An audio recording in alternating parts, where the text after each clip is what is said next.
Hablar de cambios en el norte es básicamente hablar de los cambios que afectaron la estructura agraria. Uno de ellos y el más importante fue la inyección de cuantiosos capitales extranjeros y la fusión de gran parte de las haciendas existentes en el siglo XIX y XX. Este proceso de concentración fue particularmente intenso entre 1885 y 1890. Como resultado de este proceso, las haciendas cuya propiedad estaban concentradas por terratenientes nacionales fueron vorazmente absorbidas dentro de tres gigantes empresas agrícolas: Casagrande, Roma y Cartago, de las familias Gildemeister, de origen alemán, Larco, italianos, y Gress, irlandeses americanos. Los propietarios descritos simbolizaban la total colonización de la agricultura costeña por el capital extranjero en el Valle de Chicama. Ahora bien, ¿quién fue W.R. Gress o William Russell Gress? Él es William Russell Gress. Nace el 10 de mayo de 1832 en Kenstone, condado de Cork, Irlanda. En 1846, cuando tenía 14 años, viajó hacia Nueva York en contra de los deseos de su padre y trabajó como ayudante impresor y zapatero antes de regresar a Irlanda nuevamente en 1848 cuando tenía 16 años. Durante un tiempo asistió en Irlanda al Balvedere College, antes de volver a dejar la escuela. Durante la gran hambruna ocurrida en Irlanda, causada por la roya de la papa que atacó toda la cosecha que era base de la dieta irlandesa, sucedió una emigración masiva de irlandeses por el mundo. Ante tales circunstancias, William, desilusionado por la falta de oportunidades, y su padre, James Gress, viajaron al Callao, Perú, en el año de 1851 con el objetivo de establecer una comunidad agrícola irlandesa. Su padre no se adaptó y regresa a Irlanda. Su hijo de apenas 19 años debía tomar una decisión que marcaría su vida: regresar a la hambruna que causaba muchos muertos o quedarse y buscar el momento apropiado para crecer empresarialmente. Optó por la última decisión. Empezó a trabajar en la empresa John Brass & Company, fundada por Pablo de Vivero y de propiedad de John Brass, vendiendo víveres y artículos navales a la flota de barcos internacionales que llegaban al Callao, y a otros que iban a extraer guano de las islas a Chincha. Entonces, William Russell Gress se dio cuenta que cientos de barcos anclaban en las islas de Chincha cada año cargando este rico fertilizante que revitalizaba tierras sobreexplotadas en Europa y Estados Unidos. Los barcos necesitaban reabastecerse y reacondicionarse para el largo viaje de regreso al Atlántico vía Cabo de Hornos. Entonces, concibió la idea de equipar un buque almacén cerca de las islas de Chincha para negociar víveres para que los barcos regresen directamente de Cabo de Hornos al Atlántico. Al ver que el negocio mejoraba grandemente, mandó traer a su hermano menor Michael Paul Gress como ayudante. Luego, comenzó a invitar a su hermano mayor John William Gress, primos y otros familiares, consanguíneos o afines, a unirse a Michael en Perú para ayudar a operar el negocio del fertilizante de guano de la isla, entre otros en expansión. En el año de 1850, un elegante velero de propiedad del constructor de barcos del norteamericano George Gilchrist con su familia llegaría al Callao para hacer negocios con William. Allí, conocería a su hija Lillian Gilchrist, con quien mantendría una relación sentimental. En el año de 1854,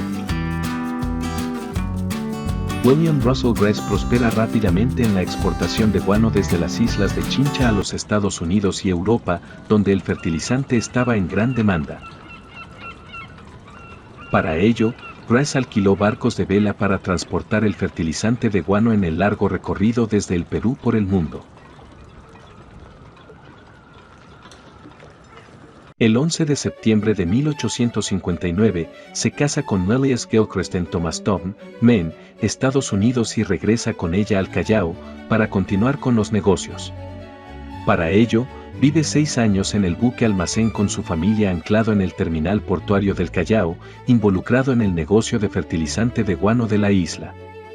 Sus dos primeras hijas, Alicia Gertrude Gress en 1860 y Agnes Isadora Gress, nacerían en el buque almacén del Callao, y sus hijos José Peter, Lilias Juanita, Luisa Natalie, William Russell Grace nacerían años más tarde en Estados Unidos. La ampliación del negocio que había hecho en la sucursal del almacén de Brice en las islas de Chincha incrementó los ingresos del almacén.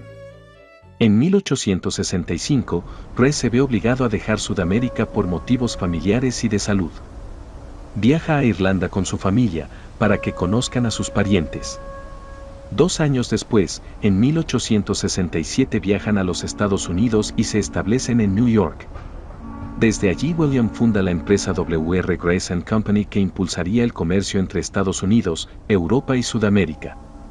Para entonces, su hermano Michael Paul Grace se encargaba de sus intereses en la compañía con Brice, a la vez, actuaba como contacto para los negocios con Estados Unidos. En 1868, la firma Brice & Company empezó a llamarse Brice Grace & Company cuando William Russell Grace estableció sociedad con su antiguo patrón. En junio de 1875, Brice Grace & Company entra en liquidación. Tenía préstamos no cancelados por un valor de $817,534 con 4 hacendados, Enrique Canaval, Guillermo Alzamora, John Brice y Emilio Yona. La empresa W.R. Grace asumiría las hipotecas de los 3 primeros hacendados, Enrique Canaval en Paramonga, Valle de Río Fortaleza, Guillermo Alzamora en Cartavio, Valle Chicama, y la de John Brice en Callao. Los propietarios de estas 3 plantaciones debían a W.R. Grace & Company casi $600,000 prestados desde 1874. Guillermo Alzamora, dueño de Cartavio, debía a W.R. Grace & Company la suma de $285,000 que no pudo pagar. Años antes había alquilado la hacienda Chiclín a su dueño el coronel de infantería Esteban Ríos, que fuera exalcalde de Trujillo hasta julio de 1890.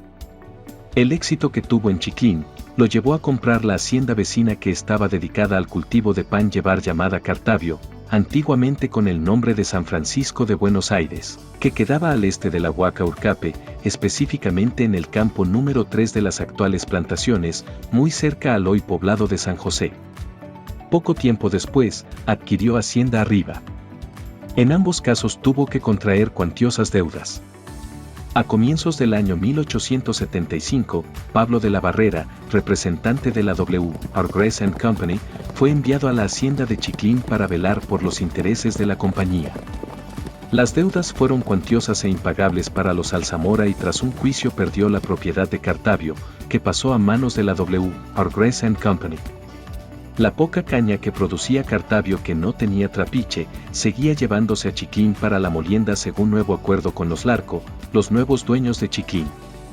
En el año de 1882, concluyó la transferencia formándose la Cartavio Sugar Company. En ese momento, Cartavio tenía 1.200 fanegadas y costaba 30,000 libras esterlinas. Por entonces, aún producía poca cantidad de caña de azúcar, carecía prácticamente de viviendas. Durante los siguientes 9 años no fue sino un elefante blanco para la empresa W.R. Grace, porque el campo agrícola era nuevo para los navieros, de manera que no tenían idea de qué hacer con ella. En Estados Unidos, William Russell Grace ingresa a la política norteamericana y logra ser alcalde de Nueva York en 2 mandatos no consecutivos entre los años de 1881 a 1882 y de 1885 a 1886, siendo el primer alcalde católico irlandés estadounidense de la ciudad y recibiendo la Estatua de la Libertad en este segundo periodo. El año de 1887 fue decisivo para Cartavio, porque finalmente se decide tomar una decisión: seguir el acuerdo con los Larco para seguir moliendo en Chiclín o adquirir maquinaria para una fábrica azucarera. Finalmente, se opta por adquirir maquinaria para elaborar azúcar con recursos propios. Es así como se hace una consulta al mercado nacional y de Estados Unidos. Eligieron la propuesta de la empresa nacional ubicada en el Callao, llamada The Eagle Iron Works, cuyos dueños eran Hatton, Cree & Kerr. El acuerdo estaba detallado en 2 partes. El primero, titulado Especificaciones de la maquinaria para la hacienda Cartavio de Grace Brothers & Company, fechado el 4 de marzo de 1887. El segundo, titulado Borrador del acuerdo entre los señores Grace Brothers & Company y Hatton, Cree & Kerr, para instalar en Cartavio la maquinaria moledora de caña para manufacturar azúcar y ron. El acuerdo también esbozaba operar la maquinaria en mención. Todo esto se logra por un hecho circunstancial. Michael Paul Grace, presidente del directorio de la W.R. Grace & Company en Perú y hermano de William, había intentado deshacerse de Cartavio ofreciéndolo a los Larco, que empresarialmente estaban como sociedad viuda de Larco e hijos, presionó amenazándolo con poner un ingenio si se negaban, pero Rafael Larco Herrera, administrador de Chiclín, consideraba que lo estaban chantajeando y no aceptó. Larco calificó a Grace de amedrentador. Edward Eyre, gerente ejecutivo de los negocios de la W.R. Grace en Lima, cansado del juego, se dio cuenta de que la táctica había fracasado. Eso los llevó a que en 1887 decidieran por construir el ingenio, muy a pesar de que no le agradaba su construcción porque era un campo ajeno para él.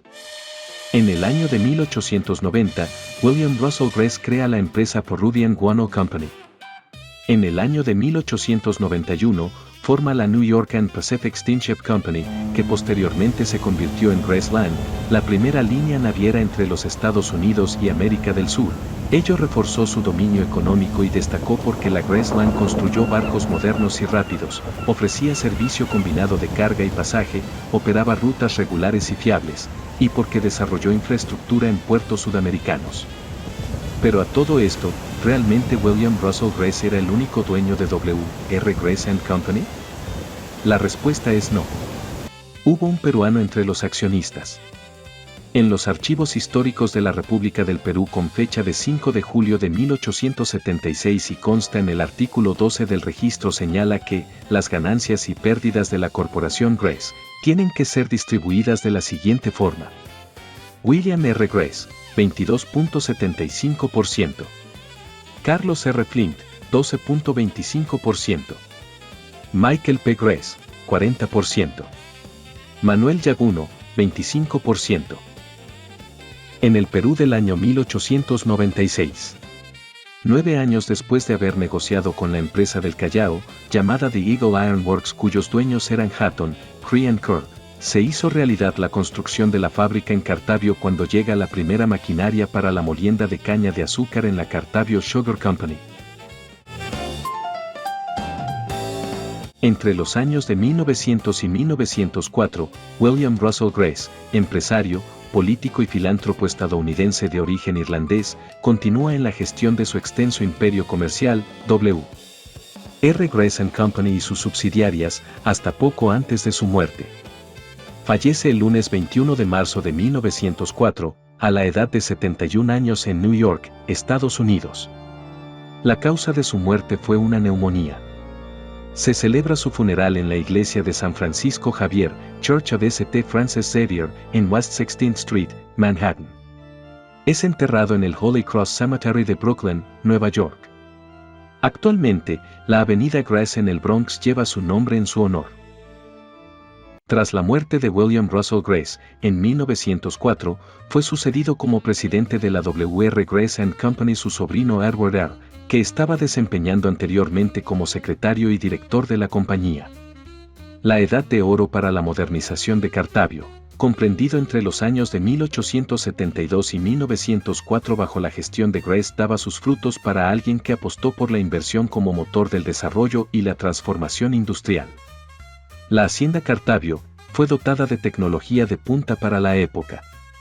Esto significaba reemplazar los métodos de molienda y refinamiento obsoletos por moderna maquinaria de vapor y procesos industriales que permitían una producción de azúcar a gran escala, más pura y lista para la exportación. La modernización abarcó la infraestructura, incluyendo instalación de sistemas ferroviarios internos para el transporte eficiente de la caña de azúcar desde los campos a la fábrica, un requisito indispensable para un complejo agroindustrial moderno. La inversión en 1890 hecha en Cartavio se calcula en 200.000 libras esterlinas, una cifra considerable para aquellos años, que denota la magnitud del compromiso de capital de W.R. Grace & Company, visión que perdura mucho más allá de su muerte en 1904. La empresa, ya establecida como un complejo agroindustrial moderno, continuó operando e innovando bajo el control de su compañía. En Cartavio había contratado en el año de 1900 a un experto en caña de azúcar, Thomas F. Sedgwick, para estudiar y recomendar mejoras. Hawái ostentaba el récord mundial de producción por acre y se sugería introducir caña hawaiana en Cartavio. Sedgwick pasó 3 años en Cartavio, tras concluir su consultoría fundó la primera estación agrícola del Perú. Finalmente, estamos viendo al primer gerente de la Hacienda Cartavio, Carl McDougall. Lawrence Hobart Sherman, gerente de la W.R. Grace en Lima, tras concluir una visita periódica a Cartavio quedó satisfecho por todo el trabajo que había realizado como gerente y administrador, pero le buscó asistentes para aliviarle la carga de trabajo que tenía en el campo, fábrica y oficina.